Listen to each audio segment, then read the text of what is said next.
Picture this. A country once defined by war and rice paddies is now building the future, not in some distant, far-off dream, but right now, today. This is Vietnam, a nation that has flipped the script, transforming itself from an underdog into a global contender. Forget what you think you know.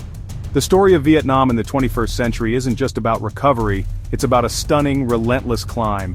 It's a story of ambition written in silicon and steel. It's about becoming the world's next great technology workshop. And it's happening faster than anyone could have predicted. A true economic marvel, unfolding before our very eyes. Just a few decades ago, the headlines about Vietnam were very different. They spoke of conflict, poverty, and a centrally planned economy struggling to find its footing. The nation's primary exports were agricultural products, garments, and shoes. Simple goods for a simple economy. But something was stirring beneath the surface. A quiet revolution was taking place, not with guns, but with policy. Leaders in Hanoi looked at the world, saw the tides of globalization shifting, and made a bold bet. They decided Vietnam would not just participate in the global economy, it would compete, and it would win. This wasn't a slow, meandering change, it was a deliberate, strategic sprint. The government flung open the doors to foreign investment with a policy known as Doi Moi, or renovation. This was more than just a catchy slogan, it was a fundamental rewiring of the nation's economic DNA. For years, the Made in Vietnam label was synonymous with t-shirts, sneakers, and furniture. It was the mark of a nation finding its place in the world of low-cost manufacturing. This was a critical first step, a way to build capital, create jobs, and learn the rules of the global trade game. It put Vietnam on the map. But the country's leaders and its people had bigger dreams. They understood that the path to true prosperity wasn't just in stitching clothes, it was in assembling the complex electronics that power our modern lives. The vision was clear: pivot from textiles to technology. This strategic shift was a gamble, a high-stakes bet on the future. It required a complete overhaul of the country's economic strategy.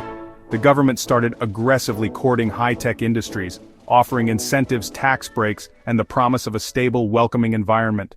So, what is the secret sauce behind Vietnam's incredible success? It's not just one thing.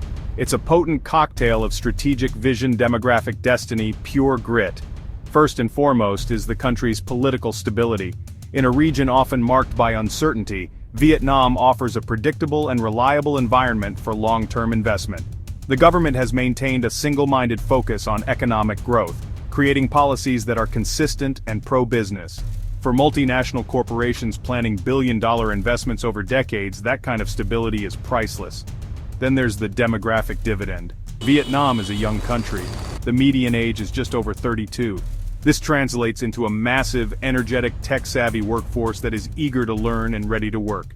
These aren't just laborers, they are digital natives who grew up with smartphones and the internet.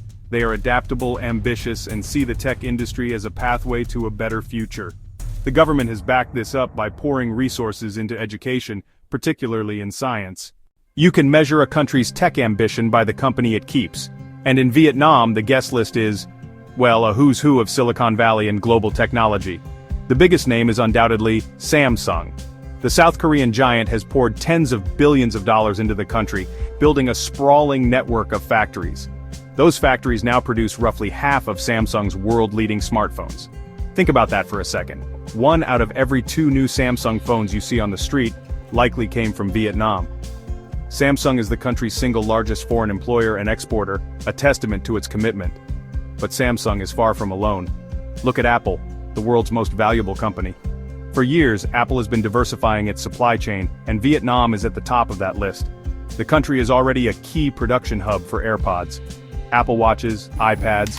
Major Apple suppliers like Foxconn have invested billions here. Luxshare has too. While the iPhone is still mostly assembled elsewhere, the writing is on the wall. Vietnam is becoming an indispensable part of the Apple ecosystem. Then there's Intel, the legendary chip maker. Intel placed a massive bet on Vietnam over a decade ago. It built a state-of-the-art assembly and test facility in Ho Chi Minh City.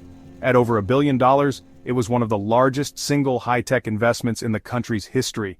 This wasn't for making phone cases, it was for preparing microprocessors, the brains of computers, for the global market. Intel's presence sent a powerful signal worldwide. Vietnam can handle sophisticated electronics processes. The arrival of these titans creates a powerful ripple effect. Vietnam's journey has been, well, pretty remarkable, but the road ahead isn't without its challenges. The country's rapid growth is putting a strain on its infrastructure: roads, ports, power grids.